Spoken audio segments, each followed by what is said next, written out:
मैस्ले season 1 episode 2 की शुरुआत में हमें ईस्टर्न मैजिक एकेडमी दिखाई जाती है, जहां बहुत सारे स्टूडेंट्स यहां जादू के बारे में पढ़ते हैं और एपिसोड के इंट्रोडक्शन में बताते हैं कि इस एकेडमी से बहुत सारे महान जादूगर बनकर निकले हैं। तो हमें अब यहाँ देखना है कि मैस यहाँ पर क्या करता है। यहाँ इतना टफ प्रवेश परीक्षा होती है कि यहाँ सिर्फ 3% से भी कम बच्चों को यहाँ दाखिला मिलता है। तो क्या मैस इस परीक्षा को पास कर पाएगा? एपिसोड 2 की स्टार्टिंग में हमें एक टीचर दिखाया जाता है जो कि देख रहा होता है कि बहुत बड़े बड़े समाज के बच्चे यहाँ पर आए होते हैं। यहाँ बच्चे ग्राउंड में अपनी छड़ी लेकर और बुक पढ़कर अपने एग्जाम की प्रिपरेशन कर रहे होते हैं ताकि वो लोग दाखिला ले सकें ईस्टर्न मैजिक एकेडमी में। फिर तभी टीचर की नज़र अपने मैथ्स पर पड़ती है जो कि पढ़ाई छोड़कर अपनी कसरत कर रहा होता है और अपनी बुक पर बॉडी बनाने के नुस्खे पढ़ रहा होता है और साथ ही अपना क्रीम पफ भी खा रहा होता है। मैथ्स के पीछे उसके डैड और ब्रैड खड़े होते हैं जो कि छोटा सा तना लेकर अपने आप को छुपा रहे थे। मैथ्स के डैड ब्रैड से कहते हैं कि यह तो जादू नहीं कर सकता। ब्रैड कहता है कि मैंने मैथ्स के चेहरे पर बहुत ही असली निशान बनाया है जिससे मैथ्स जादूगर लगेगा। टीचर मैथ्स को देखकर कहता है कि यह तो पक्का एग्जाम में फेल होगा और फिर मैथ्स को दिखाते हैं। मैथ्स क्रीम पफ खाते खाते यह सोच रहा होता है कि एग्जाम कैसे होता होगा, यहाँ जो भी हो मुझे हर हाल में पास करना पड़ेगा। फिर तभी स्टेज दिखाया जाता है जहाँ टीचर हरे कलर की आग की लपटों से निकलता है और अपना इंट्रोडक्शन देते हुए कहता है कि मेरा नाम क्लाउड लुची है। यह टीचर यहाँ के 7वें सबसे बड़े बेहतरीन जादूगरों में से एक है जिसने इतनी कम उम्र में अनगिनत बेहतरीन मंत्रों पर महारत हासिल की है। फिर मैथ्स टीचर से कहता है कि आग से निकलने पर तो काफी गर्मी लगी होगी। तो टीचर मन में कहता है कि इसे तुम पक्का एग्जाम में फेल करूंगा। और फिर टीचर पहला इम्तिहान शुरू कर देता है और अपने जादू से सभी के लिए बैठने का इंतजाम कर देता है और पेपर भी हवा से उड़कर ही आ रहे होते हैं। तो मैथ्स कहता है कि जब कमरे सारे तैयार थे तो इतना जादू करने की क्या जरूरत थी बैठने के लिए और पेपर देने के लिए। तो टीचर लुची मन में कहता है कि यहाँ तो इनमें से सिर्फ 3% बच्चे ही दाखिला लेंगे और इस लड़के का तो सवाल ही पैदा नहीं होता। फिर लुची सबसे कहता है कि आपके पास 30 मिनट है और पेपर देना शुरू करिए।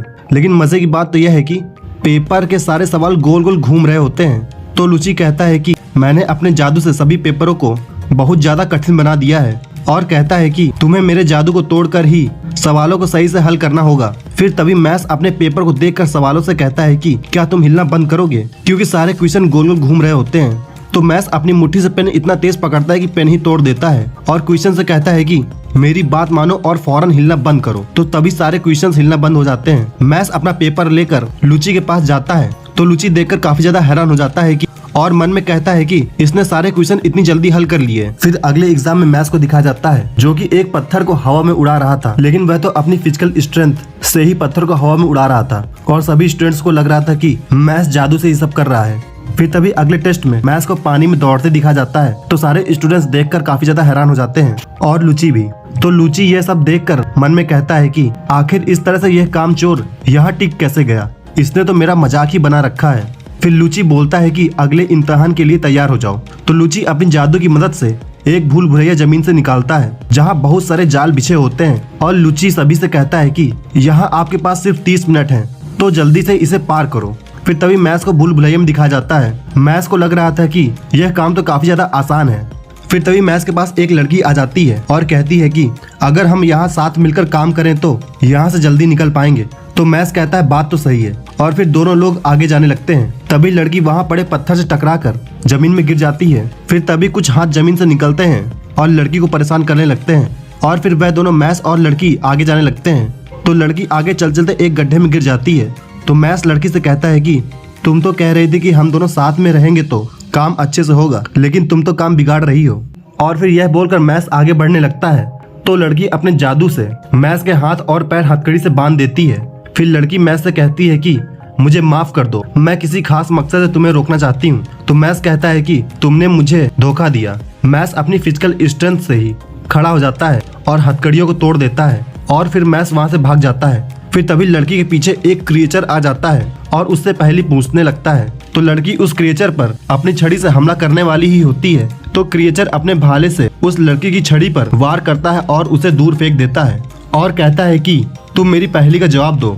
क्रिएचर की पहेली थी कि सुबह जिसके 4 पैर होते हैं, दोपहर में 2 पैर होते हैं और रात में 3 हो जाते हैं। लेकिन लड़की को यह पहेली समझ नहीं आ रही थी और फिर क्रिएचर कहता है कि तुम्हारा टाइम खत्म हुआ। और जैसे ही लड़की पर क्रिएचर वार करने जा रहा होता है तो मैथ्स आकर क्रिएचर के मुंह पर एक जोरदार मुक्का देता है और कहता है कि और कहता है कि धरती पर कोई ऐसा जीव हो ही नहीं सकता। फिर तभी दिखाया जाता है कि काफी स्टूडेंट्स उस पहेली को पार करके बाहर आ चुके थे। तो टीचर को लग रहा था कि मैथ्स अब पार नहीं कर पाएगा। फिर तभी मैथ्स उन पहेली की दीवारों को तोड़ता हुआ बाहर निकलता है। तो सभी लोग यह देखकर काफी ज्यादा हैरान हो जाते हैं क्योंकि दीवार 1 मीटर मोटी थी। तो स्टूडेंट्स ये देखकर बोलते हैं कि इसने तो भूल भुलैया में चीटिंग की है, ऐसा थोड़ी ना होता है। तो टीचर लुची मैथ्स को बोलता है कि अब तुम घर जाओ। तभी लड़की बोल देती है कि प्लीज सभी चुप हो जाओ और कहती है कि गलती मेरी थी, मैंने इसे रोका था। और लड़की सभी से बताती है कि टीचर लुची ने मुझे यह सब करने को कहा था क्योंकि अगर मैं ऐसा करूंगी तो वह मुझे पास कर देंगे। क्योंकि मैं गरीब परिवार से हूँ इसलिए मैंने टीचर लुची की बात मानी। और फिर टीचर लुची यह सब सुनने के बाद मैथ्स और लड़की से कहते हैं कि अब तुम दोनों फेल हो गए हो। फिर टीचर लुची अपने जादू से मैथ्स और लड़की को सजा देने लगते हैं। तो मैथ्स लुची की छड़ी हाथ से ही तोड़ देता है। तो लुची यह सब देखकर काफी ज्यादा हैरान हो जाता है। प्रिंसिपल वहाँ आ जाते हैं और फिर हेडमास्टर लुची से कहते हैं कि एग्जाम खत्म होने के बाद तुम मुझसे ऑफिस में मिलोगे। हेडमास्टर ये सब कहने के बाद मैथ्स को लेकर अपने ऑफिस ले जाते हैं जो कि किसी हवेली से कम नहीं होता है। फिर तभी हेडमास्टर मैथ्स से कहते हैं कि अब हम मैथ्स बर्नडेड का फाइनल इंटरव्यू शुरू करेंगे। हेडमास्टर मैथ्स से कहते हैं कि तुमने आखिर हमारी एकेडमी क्यों चुनी। तो मैथ्स कहता है कि बस सुकून से अपने परिवार के साथ रहने के लिए। और फिर हेडमास्टर मैथ्स से अगला सवाल पूछते हैं कि तुमने भूल भुलैया में समय न होते हुए भी तुमने एक लड़की को बचाया। खुद उस परीक्षा में असफल होने के जोखिम के बावजूद तुमने उस लड़की को बचाया। तो मैथ्स रिप्लाई देता है कि अगर मैं उसे नहीं बचाता तो मुझे पछतावा होता। तो फिर हेडमास्टर कहते हैं कि अगर तुम्हारा सामना किसी ऐसे जीव से हो जाए जो तुम पर भारी पड़े तो क्या करोगे। फिर तभी हेडमास्टर अपनी जादू से एक क्रिएचर मैथ्स के सामने खड़ा कर देते हैं। तो मैथ्स हेडमास्टर से पूछता है कि ये सब क्या है। तो हेडमास्टर कहते हैं कि तुम्हारे सबसे चाहते इंसान की आत्मा इस गुड़िया के अंदर है। तो मैथ्स उस चाकू पर अपने मुक्के से हमला करता है लेकिन मैथ्स के मुक्के से खून निकलने लगता है। फिर मैथ्स अपनी हथेली से उस चाकू को रोक लेता है और फिर मैथ्स इस परीक्षा को पास कर लेता है। फिर मैथ्स हेडमास्टर से कहता है कि आपने मुझसे पूछा था कि अगर मुझे हेडमास्टर का सामना करना पड़ा तो क्या करूंगा। तो मैथ्स कहता है कि यहाँ तक बात पहुंची तो हेडमास्टर को मैं अपने मुक्कों से धो डालूंगा। तो हेडमास्टर मैथ्स की बातों से काफी ज्यादा इम्प्रेस हो जाते हैं और कहते हैं कि ईस्टर्न मैजिक एकेडमी तुम्हारा स्वागत है। यानी कि मैथ्स ने सारे एग्जाम पास कर लिए थे। फिर तभी अगले सीन में एक क्लासरूम दिखाई जाती है जहाँ एक टीचर मैजिक से ताला खोलना सिखा रही होती है लेकिन मैथ्स अपनी उंगली की ताकत से ही उस ताले को खोल देता है यानी कि तोड़ देता है। तो टीचर मैथ्स से कहती है कि तुम गधे हो, ये मैजिक स्कूल है, यहाँ हर काम मैजिक से ही होता है। तो मैथ्स टीचर से कहता है कि मैंने सोचा कि मैं जादू में कमजोर हूँ इसलिए मैं इसे हाथ से ही खोल देता हूँ। तो टीचर मैथ्स से कहती है कि तुम्हें जादू सीखना नहीं है तो तुम यहाँ क्यों आए हो। तभी वहीं पे खड़ा एक पीले बाल वाला बंदा हमें दिखाते हैं। पीले बाल वाला बंदा मन में कहता है कि इसने भला यहाँ एडमिशन कैसे ले लिया, अगर यह मेरे साथ रहा तो सब बर्बाद कर देगा। और कहता है कि मुझे तो इसके आस पास भी नहीं रहना चाहिए। और फिर पीले बाल वाला बंदा अपने रूम की तरफ जाने लगता है। वह मैथ्स के बारे में ही सोच रहा था और जैसे ही अपने रूम के पास पहुँचता है तो देखता है कि उस रूम का दरवाजा ही नहीं है।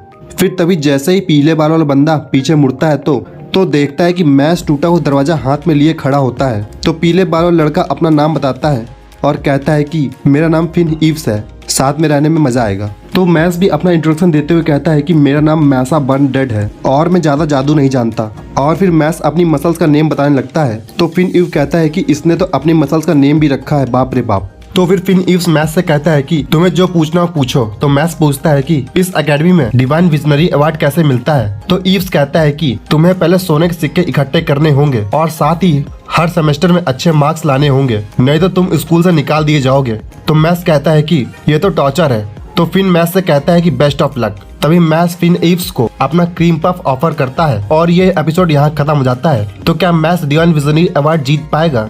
यह जानने के लिए वीडियो को लाइक, शेयर और सब्सक्राइब करिए। मिलते हैं अगले वीडियो में।